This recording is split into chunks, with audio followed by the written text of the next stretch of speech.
खुली बाहें तहे दिल पर मुस्कुराहट के साथ मैं जयेश आपके अपने YouTube परिवार में हार्दिक स्वागत करता और आशा करता आप सभी जबरदस्त और जिंदाबाद होंगे और आपकी महिला मित्र मंडल भी बढ़िया होंगे। तो आज अपन शुरू करते हैं आज की क्लास।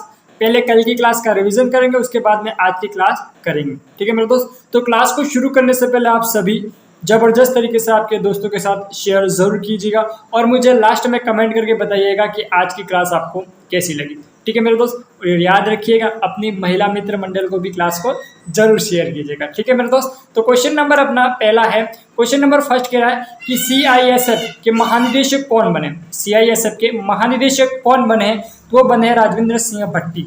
कौन बने हैं? राजवेंद्र सिंह भट्टी CISF के महानिदेशक बने। अभी जो CISF है इसकी फुल फॉर्म क्या होती है?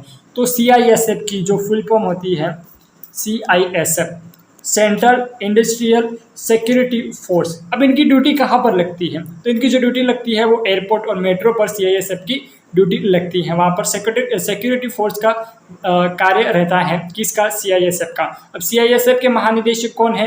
तो राजविंदर सिंह भट्टी CISF के महानिदेशक बन चुके हैं। ठीक है मेरे दोस्त, ये क्वेश्चन मैंने अपने कल करवा दिए थे और आज अपन क्या करें, फटाफट इनका रिविजन करें। उसके बाद में है अपना अगला question, question number second. Question number second कह रहा है कि BSF का नया महानिदेशक किसे बनाया गया है? ठीक है, BSF बॉर्डर सिक्योरिटी फोर्स। अब ये कहाँ पर तैनात होती है? BSF कहाँ तैनात होती है? तो ये सीमा पर तैनात होती है। कौन सी सीमा? पाकिस्तान वाली सीमा नहीं, जो बॉर्डर की सीमा होती है उस सीमा पर BSF तैनात रहती है। अब इसके महानिदेशक कौन बने हैं? तो इसके जो महानिदेशक बने हैं वो बने हैं दलजीत सिंह चौधरी। कौन बने हैं? दलजीत सिंह चौधरी BSF के महानिदेशक बने हैं। ठीक है मेरे दोस्त। उसके बाद में है अपना अगला क्वेश्चन, क्वेश्चन नंबर थर्ड कि 14वां अंतर्राष्ट्रीय मदर टेरेसा पुरस्कार कहाँ आयोजित किया जाएगा? तो ये आयोजित किया जाएगा दुबई में। कहाँ आयोजित किया जाएगा मेरे दोस्त? दुबई में आयोजित किया जाएगा। उसके बाद में दिल्ली की जो कैपिटल है वो क्या है? तो जो दिल्ली की कैपिटल है, नई दिल्ली दिल्ली की कैपिटल है। वॉशिंगटन DC किसकी कैपिटल है? तो अमेरिका की कैपिटल है। दिल्ली के मुख्यमंत्री कौन है? तो दिल्ली के मुख्यमंत्री हैं अरविंद केजरीवाल, दिल्ली के मुख्यमंत्री हैं। ठीक है मेरे दोस्त। अब ये जो चीज़ें मैं आपको एक्स्ट्रा बता रहा हूँ वो आपके दिमाग की डायरी में नोट होनी चाहिए और क्लास को आपने अभी तक भी शेयर नहीं करा तो मेरे दोस्त शेयर जरूर कीजिएगा। ठीक है मेरे दोस्त। उसके बाद में है अपना अगला क्वेश्चन। अगला क्वेश्चन है क्वेश्चन नंबर 4। क्वेश्चन नंबर 4 कह रहा है कि फुर्सतगंज रेलवे स्टेशन का नाम बदलकर क्या रख दिया? अब आप बोलोगे सर फुर्सतगंज रेलवे स्टेशन कहाँ पर है? ये जो रेलवे स्टेशनों के नाम बदले गए वो कहाँ पर बदले गए? और गुरुजी कितने रेलवे स्टेशनों के नाम बदले गए? तो मेरे दोस्त 8 रेलवे स्टेशनों के नाम बदले गए हैं। कहाँ पर बदले गए? ये कार्य सिर्फ एक ही जगह पर किया जाता है। वो कहाँ पर किया जाता है? उत्तर प्रदेश में।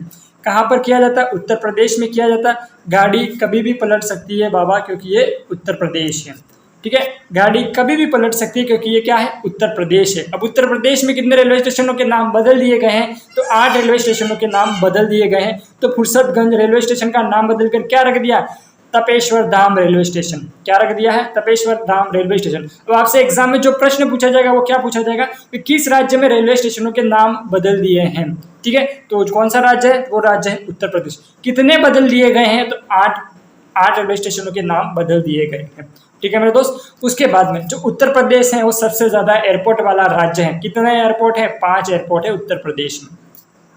ठीक है, उत्तर प्रदेश के मुख्यमंत्री कौन है और राज्यपाल कौन है? आनंदीबेन पटेल उत्तर प्रदेश के राज्यपाल है। उत्तर प्रदेश के मुख्यमंत्री कौन है? उत्तर प्रदेश के मुख्यमंत्री हैं योगी आदित्यनाथ जी, उत्तर प्रदेश के मुख्यमंत्री हैं।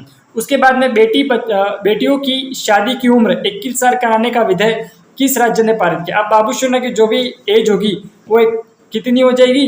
21 साल। अब इसे बाबू किसे कहते हैं, सोना किसे कहते हैं वो तो मेरे को भी नहीं पता है, पर लेकिन जो बाबू सोना की एज है, आप इस बाबू मेल को बोलते हो या फीमेल को बोलते हो या फिर सोना मेल को बोलते हैं फीमेल को बोलते हैं, ये मुझे नहीं पता है। पर लेकिन मैं आपको बता दूं जो बाबू सोना की है जो है आपकी वो 21 साल कर दी है। किस राज्य में करी है? तो हिमाचल प्रदेश में करी है। हिमाचल प्रदेश के मुख्यमंत्री कौन है? सुखविंदर सिंह सुक्खू के द्वारा ये विधेयक पारित किया गया है। ठीक है मेरे दोस्त। अब 21 साल की जब बाबू होगी या फिर सोना होगी तो ही आपकी शादी की जाएगी, वरना बाबू की एज 18 साल है या फिर सोना की एज 18 साल। अब मुझे ये कंफर्म नहीं पता है बाबू किसे कहते हैं और सोना किसे कहते हैं, मुझे कंफर्म नहीं पता है। ठीक है मेरे दोस्त, अगर आपको बताओ तो कमेंट बॉक्स में जरूर बताइएगा। ठीक है मेरे दोस्तों।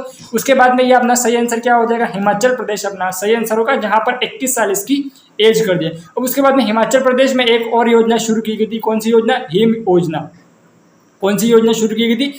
हिम योजना हिमाचल प्रदेश में शुरू की गई थी। उसके बाद में सुभद्रा योजना कहाँ पर शुरू की थी? ये आप मुझे कमेंट करके जरूर बताइएगा कि सुभद्रा योजना कहाँ पर शुरू की गई थी, जो कि महिलाओं को 50,000 रुपए की राशि दी जाएगी। तो ये योजना कहाँ पर शुरू की गई थी? आप मुझे कमेंट करके जरूर बताइएगा, क्योंकि यही क्वेश्चन मैंने आपको क्लास में करवाया और यही क्वेश्चन एग्जाम में भी छपेगा मेरे दोस्त। ठीक है, उसके बाद में है अपना अगला क्वेश्चन। अगला क्वेश्चन है क्वेश्चन नंबर 6 कि CAA के तहत गोवा में नागरिकता पाने वाले व्यक्ति कौन बने। अब गोवा की कैपिटल क्या होती है? तो गोवा की कैपिटल आप सभी को पता है कि गोवा का कैपिटल क्या है? पणजी गोवा की कैपिटल है। क्या है? गोवा की कैपिटल क्या है? पणजी है। उसके बाद में गोवा की नागरिकता पाने वाले पहले व्यक्ति कौन बन चुके हैं? तो बने हैं जोसेफ फ्रांसिस ए पटेरा। कौन बने हैं? जोसेफ फ्रांसिस ए पटेरा पहले व्यक्ति बन चुके हैं। ठीक है मेरे दोस्त, उसके बाद में है अपना अगला क्वेश्चन। अगला क्वेश्चन कह रहा है कि 8वीं एशियाई पुरुष हॉकी चैंपियनशिप ट्रॉफी 2024 कहाँ आयोजित की जाएगी? तो ये आयोजित की जाएगी चीन में। कहाँ आयोजित की जाएगी? ये चीन में आयोजित की जाएगी। चीन में। चीन की राजधानी क्या? चीन की राजधानी है बीजिंग। क्या है चीन की राजधानी? चीन की राजधानी है बीजिंग। और येन बिरेन क्या है? इसकी कैपिटल हो जाएगी। उसके बाद में है अपना अगला क्वेश्चन, क्वेश्चन नंबर 8 सिंग 100 असल्ट राइफल भारत किस देश से खरीदेगा? तो ये खरीदेगा अमेरिका से। कहाँ से खरीदेगा? अमेरिका से खरीदेगा। अमेरिका की राजधानी क्या है? ठीक है, देखो अमेरिका के जो राष्ट्रपति है वो कौन है? जो बाइडेन है अमेरिका के राष्ट्रपति। आप सभी को पता है और आपको पता भी होना चाहिए मेरे दोस्त। क्या होना चाहिए? पता भी होना चाहिए, क्योंकि क्वेश्चन यहीं से पूछा जाएगा। डबल स्टार कर देना, ये क्वेश्चन एग्जाम में पूछा जाएगा। अमेरिका की राजधानी क्या है? अमेरिका की राजधानी वॉशिंगटन डीसी और अमेरिका की कैपिटल है अमेरिका की राजधानी है वॉशिंगटन डीसी। और अमेरिका की करेंसी क्या हो जाएगी? अमेरिका की जो करेंसी होगी वो होगी डॉलर। ठीक है, और अमेरिका के प्रेसिडेंट कौन होंगे? राष्ट्रपति जो बाइडेन अमेरिका के प्रेसिडेंट हो जाएंगे। और रूस की राजधानी क्या? मॉस्को। ठीक है, रूस की राजधानी क्या है? मॉस्को। तो वहाँ के राष्ट्रपति कौन हो जाएंगे? व्लादिमीर पुतिन वहाँ के राष्ट्रपति हो जाएंगे। कहाँ के? रूस के, रसिया के। ठीक है, उसके बाद में है अपना अगला क्वेश्चन, क्वेश्चन नंबर 9।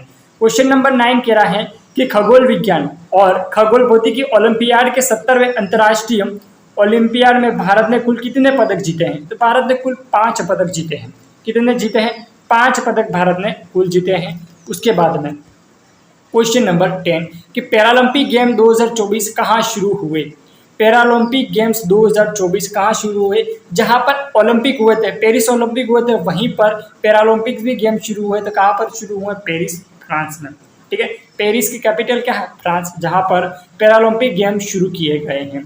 ठीक है, अब पैरालंपिक गेम में गोल्ड मेडल और ब्रॉन्ज मेडल, सिल्वर मेडल जीता गया। किन के द्वारा जीता गया वो अपन आज की क्लास में बात करेंगे। ठीक है मेरे दोस्त, तो ये है अपनी आज की क्लास। ये अपनी आज की क्लास का क्वेश्चन नंबर पहला है। अब अभी तक भी आप लोगों ने क्लास को शेयर नहीं करा है तो क्लास को शेयर जरूर कीजिएगा और आपके दोस्तों के साथ भी शेयर कीजिएगा। अगर व्हाट्सएप स्टेटस पर अगर आपने नहीं शेयर करा तो वहां पर भी शेयर कीजिएगा। अधिक से अधिक दोस्तों को शेयर कीजिएगा और क्लास को इतना तो जरूर शेयर करना मेरे दोस्त कि प्रत्येक बच्चे तक ये क्लास पहुंच जाए। ठीक है, अब शुरू करते हैं अपनी आज की क्लास। आज की क्लास का अपना क्वेश्चन नंबर पहला है कि हाल ही में एशिया का दूसरा सबसे स्वास्थ्य शहर बनने वाला धूलीखेल शहर कहाँ स्थित है? तो ये जो धूलीखेल शहर है वो कहाँ पर स्थित है? तो नेपाल में स्थित है। अब नेपाल के बारे में कुछ चीज़ें जान लेते हैं कि नेपाल के जो पीएम है उनका क्या नाम है? तो PK ओली शर्मा। कौन है PK ओली शर्मा? नेपाल के कौन है? पीएम हो जाएंगे। उसके बाद में नेपाल की राजधानी क्या? नेपाल की राजधानी है काठमांडू।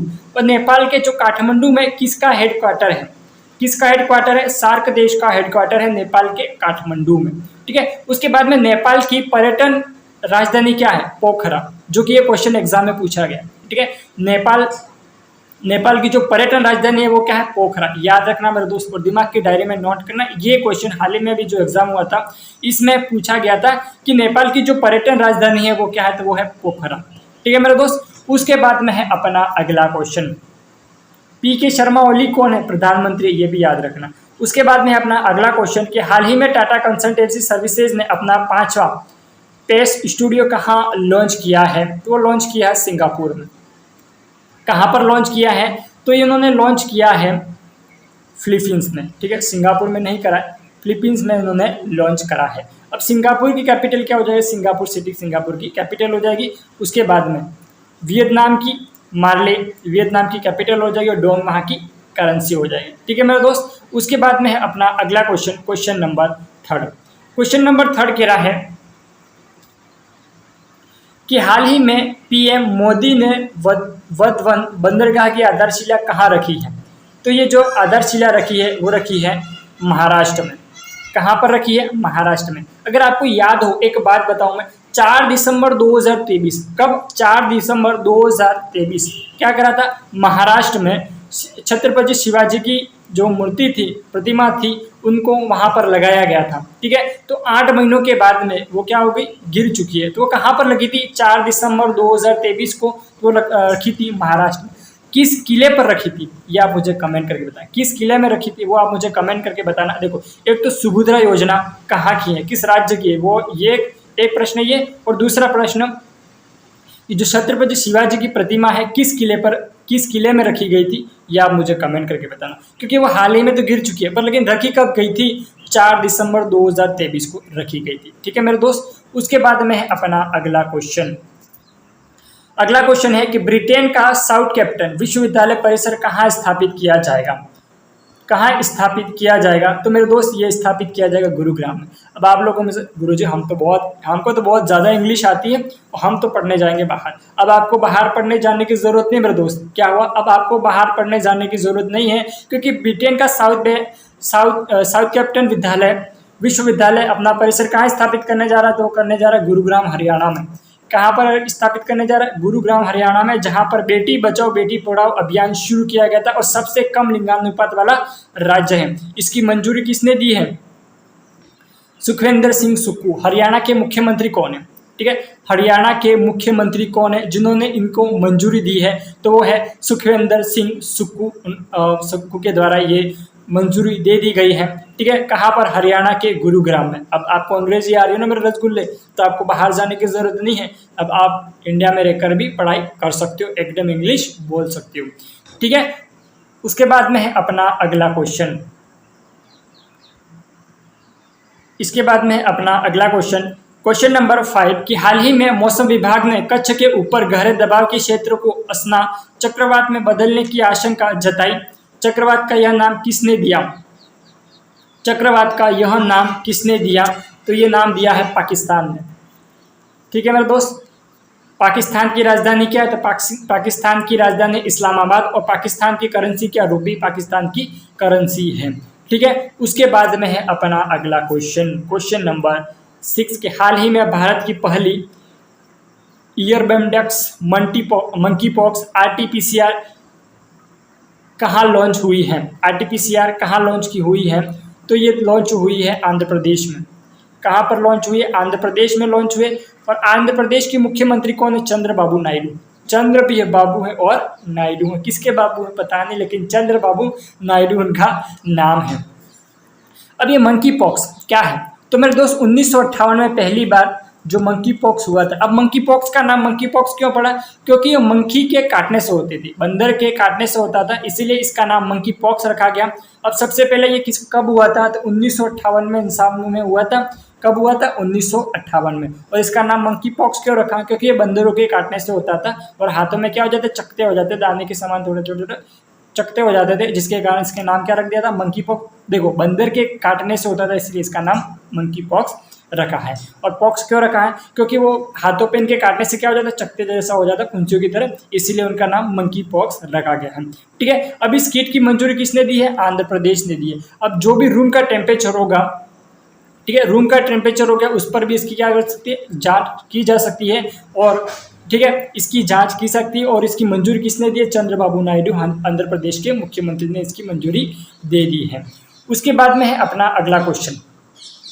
ठीक है मेरे दोस्त, अगर आपने क्लास को अभी तक भी लाइक नहीं करा तो लाइक कर देना है, क्योंकि अभी ये एक ऐसा जबरदस्त क्वेश्चन है, 100% एग्जाम में आएगा। और ये भारत की बेटी है जो एक्सीडेंट में अपने दोनों पैर गंवा चुकी थी, फिर भी गोल्ड मेडल जीत चुकी है।